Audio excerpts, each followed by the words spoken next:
ဘာဒီတစ်တော့ကြည့်ဘာဒီသဘောကျဒုက္ခဘာလဲလို့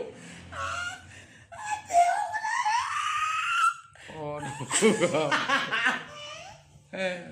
ဘာဖြစ်တာလဲလို့မောတယ်ငါတနေ့ကုန်တည်းလို့တခါပြုတ်ဖို့မလွယ်ဘူးလူရှင်တော်ပြက်လုံးထုတ်ရင်တော့ငါကြည့်ပြီးတော့ရည်ရဲမိမ့်မပေါ်ဘူးပြုတ်တာငါမောင်လေးနိုင်လူကိုသဘောကျလို့ဩဒုက္ခနိုင်လူကိုပါတော့ဘာလို့ကြဘာလို့ကြတာလဲလို့ဟောပြောလေဟိုအစားအောင်ပဲ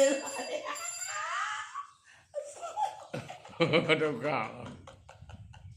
ဒါကမရှိတဲ့ဘလူးမာတဲ့ကငါပြက်လုံးတော့ငါအဲ့လောက်ရှိတာမဟုတ်ဘူးဘာစားသားမှာနားတာမှာနားမရှိတဲ့ဘလူးမာတဲ့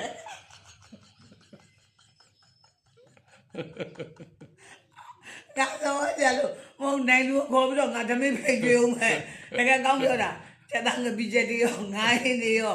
လာချင်းနိုင်ရောခေါ်ပေးတာနိုင်လို့အဲ့တချင်းဆိုခိုင်း